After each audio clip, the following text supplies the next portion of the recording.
সৰা পাতত আজিতে যাৰ ছবি মলিন আকাশত মেঘৰ ঘিৰণি কাগজতে লিখা টিপ্পনী ভাহি আহে ৰিক্তময় সুতাজি ৰাতিৰ কোলাহৰে মাথো মুক্ত চিঞৰণি দুপালকে সৰি আহে এয়া শেষ নিশাৰে জাননী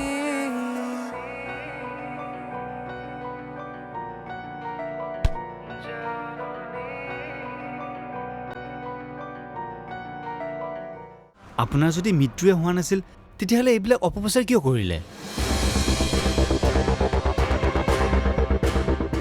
আৰু আপোনাৰ মৃত্যু হোৱা বুলি প্ৰণয়ে এখেতক বিয়া কৰাই আনিলে এইবোৰ কি আচলতে মই নথকা অৱস্থাত মায়ে মোক বিচাৰিব পাৰে তুমি মাথো মই এই ৰুমটোৰ ভিতৰতে থকা বুলি কিবা এটা বুদ্ধি ভাঙিব লাগিব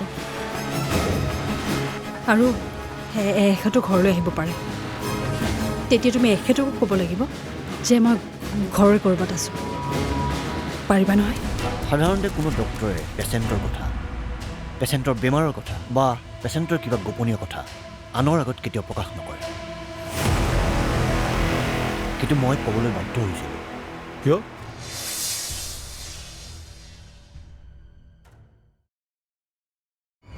তোমালোকে এইখিনি কেনেকৈ পালাহি মই সুধিছোঁ তোমালোকে এইখিনি কেনেকৈ পালাহি আৰু সুকন্যা তুমি এইবোৰ কৰি থাকা মই ক'ত যাওঁ কি কৰোঁ মোৰ পিছত ঘূৰি ঘূৰি এইবোৰ এনকুৱাৰী কৰি ফুৰা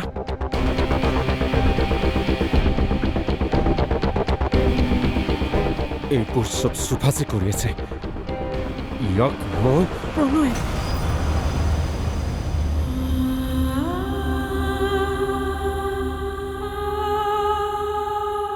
প্লিজ সুভাষৰ গাত কোনো দুখ নাই সুভাষে যি কৰিছে ভালৰ বাবেই কৰিছে আৰু তোমাক মই কিমান দিনৰ পৰা কৈ আছো যে সুকন্যাক মোক এবাৰ লগ পাব দিয়া কিন্তু তুমি মোৰ কথা গুৰুত্বই নিদিয়া আজি তুমি কৰিব নোৱাৰা কামটো সুভাষে কৰি দিছে মই ভাল পাইছোঁ তোমালৈ ৰখি থকা হ'লে কিজানি মই সুকন্যাক নেদেখাকৈ যাব লগা হ'লহেঁতেন বৰ্ণালী তোমাৰ একো নহয় মই আছোঁ নহয় তোমাৰ লগত মই তোমাক একো হ'বলৈ নিদিওঁ ভাল হ'ব চব ভাল হ'ব মই আছোঁ চোৱা প্ৰণয় সঁচা কথাবোৰ এদিন ওলাবই এতিয়া সময় থাকোঁতে অন্তত সুকন্যাক সঁচা কথাবোৰ কৈ দিয়া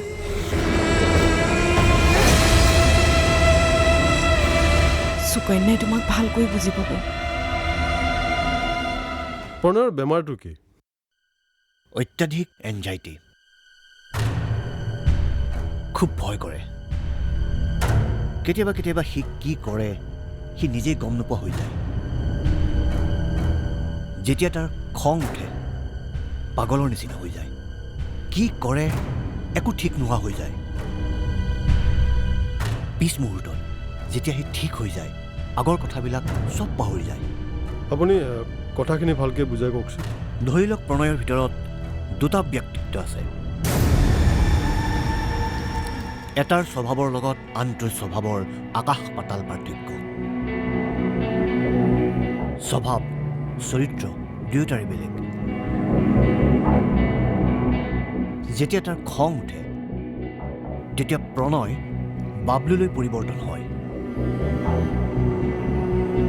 য়েছ বাবলুলৈ আৰু কিছু মুহূৰ্তৰ পিছত তাৰ যেতিয়া খং হাম কাটে তেতিয়া আপুনি একো ধৰিবই নোৱাৰিব সি যে অলপ আগতে এনেকুৱা কাম এটা কৰি উঠিছে এনেকুৱা কিহৰ কাৰণে হ'ল চাওক পৰিৱেশ আৰু পৰিস্থিতিয়ে মানুহক এনেকুৱা ৰোগীলৈ পৰিৱৰ্তন কৰে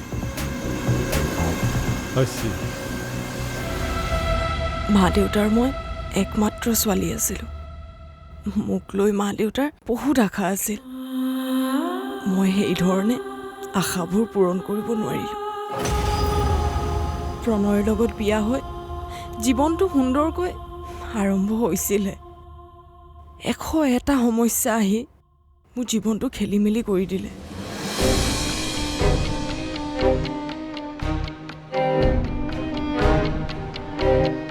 মই সেই বেডৰুমটোত অকলে থাকিব নোৱাৰোঁ অকলে থাকিলে ৰাতি ভূত প্ৰেত দেখা পাওঁ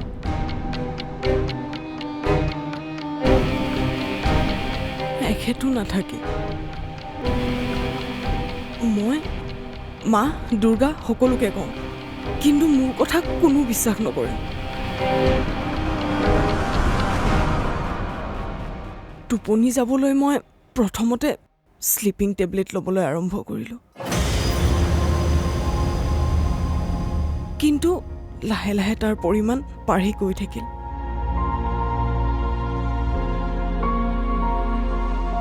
এনেকৈ মোৰ হাৰ্টৰ প্ৰব্লেম ষ্টাৰ্ট হৈ গ'ল আচ্ছা আৰু ডক্টৰৰ ওচৰত যাওঁতে মই গম পালোঁ যে সেই সময়ত মই কনচিভ কৰিছোঁ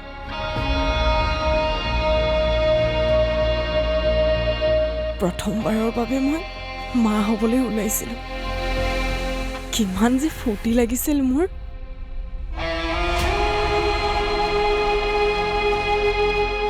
মই প্ৰণয়ক বৰ আগ্ৰহেৰে খবৰটো দিম বুলি ভাবিছিলোঁ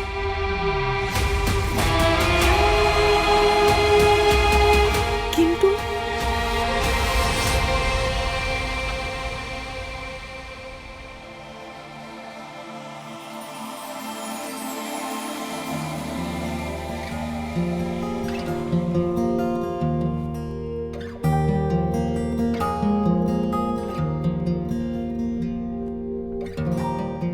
বৰ্ণা কি চিন্তা কৰি আছা নাই একো নাই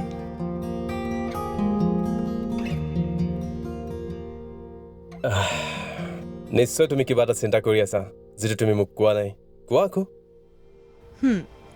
কিবা এটা ভাবি আছোঁ কিন্তু এতিয়া নকওঁ প্ৰথমতে আপুনি দিল্লীৰ পৰা আহিল তাৰপিছত তোমাৰ আকৌ এনেকুৱা কি কথা ওলাল যিটো তুমি মোক এতিয়াই ক'ব নোৱাৰা আছে কিন্তু আপোনাক মোৰ হপত আপুনি মোক এতিয়া জোৰ নকৰিব এইটো আকৌ কেনেকুৱা কথা হ'ল মই এতিয়া এঠাইত যাবলৈ ওলাইছোঁ তুমি নকলে দেখোন মোৰ সেইটোৱে চিন্তা হৈ থাকিব আহা ইমান একো চিন্তা কৰিবলগীয়া কথা নহয়তো আপুনি আগতে গৈ আহক ঠিক আছে তুমি মোৰ পেকিংটো ৰেডি ৰাখিবা মোৰ অফিচত কিবা এটা কাম আছে কৰি আহোঁ মোৰ 5টাত ফ্লাইট আছে বাই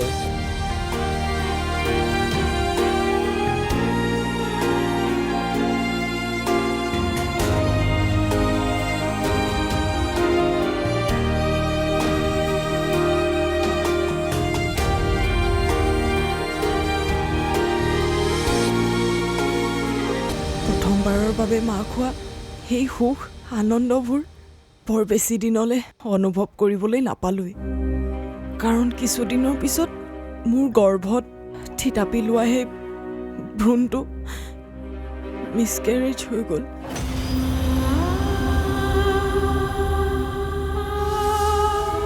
যেতিয়া মই গম পালোঁ যে মোৰ গৰ্ভত থিতাপি লোৱা সেই অনুভৱটোক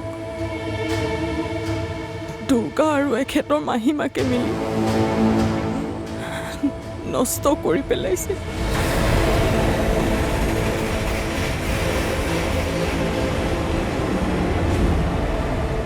তাৰ আগলৈকে মই তেওঁলোকক বহুত ভাল বুলিয়ে ভাবিছিলোঁ কিন্তু তেওঁলোকে পাতি থকা কথাখিনি শুনি মই বুজিলোঁ যে তেওঁলোক ভাল মানুহ নহয়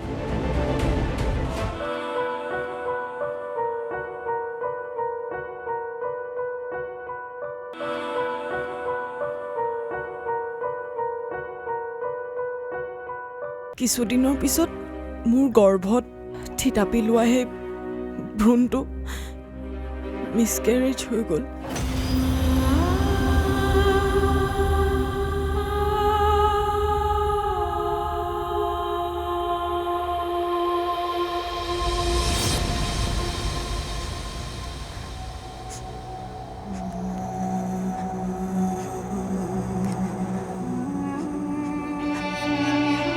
কি হ'ল বৰ্ণা, তুমি দিন দুপৰতে শুই আছা যে? অঁ, আপুনি কেতিয়া পালেহি? ভালে ভালে গ'লনে কামবোৰ? আৰে কি হৈছে বৰ্ণা তোমাৰ? নাই, একো হোৱা নাই। একো হোৱা নাই? তেনেহ'লে কিয় এনেকৈ আছা? নাই, এনেই অলপ পেট বিষাইছে। কি পেট বিষাইছে? ওলোৱা তেতিয়াহ'লে ডক্টৰৰ ওচৰলৈ যাব লাগিব। নালাগে দিয়ক, ডক্টৰ তাত যাবলগীয়া কামখিনি আপোনাৰ মায়ে কৰোৱাই আনিছে। মানে এতিয়া মই অকল ৰেষ্ট ল'লেই হ'ল। বাৰু, আৰু তুমি যে মোক কিবা ভাল খবৰ দিম বুলি কৈছিলা, কি ভাল খবৰ কোৱাচোন? ভাল খবৰ? কি ভাল খবৰ? কিয়? তুমি দেখোন কৈছিলা। অঁ, সেইটো একো বিশেষ নহয়। নতুন কাপোৰ এযোৰ লৈছিলোঁ, আপোনাক কোৱা নাছিলোঁ, সেইটোৱে। আপুনি ফ্ৰেছ হৈ লওক। বাৰু।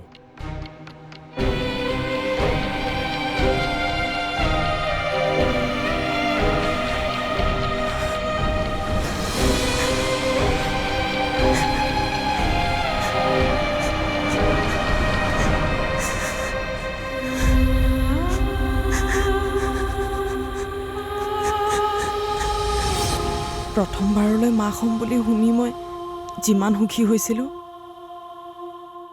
তাতোতকৈ বেছি দুখ মই কেতিয়া পাইছোঁ জানানে? যেতিয়া মই গম পালোঁ যে মোৰ গৰ্ভত থিতাপি লোৱা সেই অনুভৱটোক দুৰ্গা আৰু এখেতৰ মাহীমাকে মিলি নষ্ট কৰি পেলাইছে।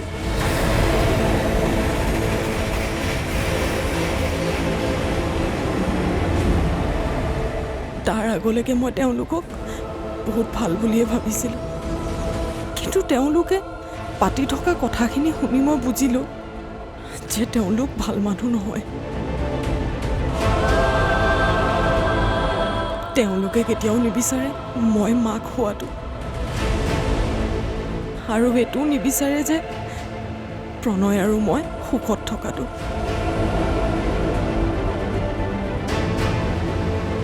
তেওঁলোকৰ লক্ষ্য মাত্ৰ এটাই, প্ৰণয়ৰ নামত থকা সম্পত্তিখিনি দখল কৰাটো। মোৰ এই অৱস্থা সিহঁতেই কৰিলে। মোক যেতিয়া ইয়াৰ ডক্টৰে বেংগলোৰলৈ ৰেফাৰ কৰিলে, তাত মোৰ শৌচ অহাৰ পিছত মই প্ৰণয় সিহঁতৰ সম্পৰ্কে সকলোবোৰ কথা কৈছিলোঁ। মনে কি হ'ল? আপুনি মোক মনে মনে থাকিবলৈ ক'লে যে? সুকন্যা ক'ত? আছে ভিতৰতে আছে। মই ঠিকছে গালি দিলোঁ। এতিয়া বিচনাত পেট পেলাই পৰি আছে আৰু কান্দি আছে। কান্দি আছে? কিন্তু কিয়? নহয় হে, তাক কোনোবা মানুহৰ লগত ভুনভুনকৈ ঘৰখনৰ কথা পাতি আছে। ঘৰখনৰ কথা? মই মানে তাইক সুধিলোঁ, বোলো কাৰ লগত কথা পাতিছোঁ? কোৰ মানে? নাই নকয়। আজি মই উলিয়াই আহিম, নোকোৱালৈকে নেৰিছোঁ নহয়। আপুনি মোক খালি অকণমান সময় দিয়ক, বুজিছেনে? হ'ব দিয়ক, ঠিক আছে।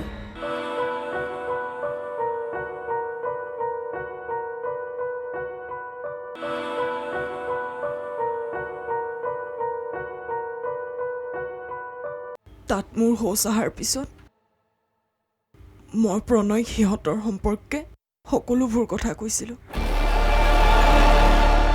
ঘৰখনৰ পৰা যাতে মোক বচাই চিকিৎসা কৰি সুস্থ কৰি তুলিব পাৰে,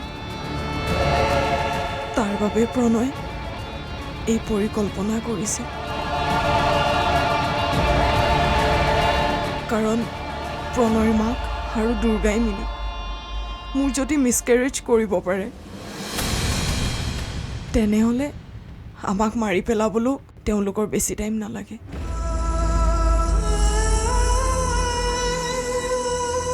মই সুস্থ হৈ সকলোবোৰ হিচাপ ল'ম বুলি ভাবিছিলোঁ, কিন্তু নোৱাৰিলোঁ।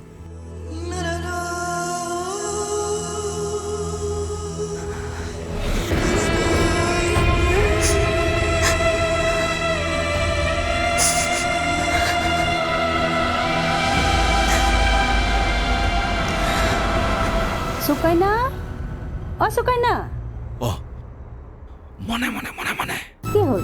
আপুনি মোক মনে মনে থাকিবলৈ ক'লে যে, সুকন্যা ক'ত? আছে ভিতৰতে আছে। মই ঠিকছে গালি দিলোঁ। এতিয়া বিচনাত পেট পেলাই পৰি আছে আৰু কান্দি আছে। কান্দি আছে? কিন্তু কিয়? নহয়হে, তাক কোনোবা মানুহৰ লগত ভুনভুনকৈ ঘৰখনৰ কথা পাতি আছে। ঘৰখনৰ কথা? মই মানে তাইক সুধিলোঁ, বোলো কাৰ লগত কথা পাতিছোঁ, কোৰ মানে?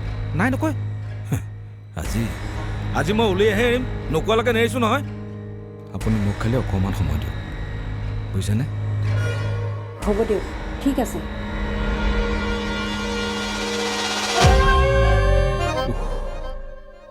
এইজনীওনো ইমান দেৰি কৰিব লাগেনে? এতিয়া সোনকালে নাহিলে মই ধৰা পৰি মৰিব লাগিব। হে প্ৰভু, এইবাৰ কিবাকে বচালা আৰু।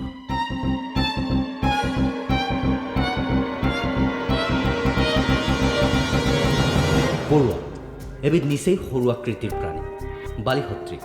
আনহাতে হাতী এবিধ বৃহৎ আকৃতিৰ প্ৰাণী, পাহাৰ সদৃশ। কিন্তু সেই সূক্ষ্ম আকৃতিৰ পৰুৱাই যদি হাতীৰ কাণৰ ভিতৰত সোমাই চলা ফুৰা কৰে, সেই বৃহৎ আকৃতিৰ হাতীৰো থৰকাচুত হেৰুৱাব পাৰে। ঠিক সেইদৰে কেতিয়াও কোনো মানুহক সৰু মানুহ বুলি হেয়জ্ঞান কৰিব নালাগে। সৰু মানুহেও কেতিয়াবা বাঘা ৰথী মহাৰথীক ঘোটে ঘোটে পানী খুৱাব পাৰে। চক্ৰবেহু চুকে কোনে যি খানি ধৰা আদৰু সৰা পাতত আজি তেজা ছবি মলিন আকাশত মেঘৰ ঘিৰ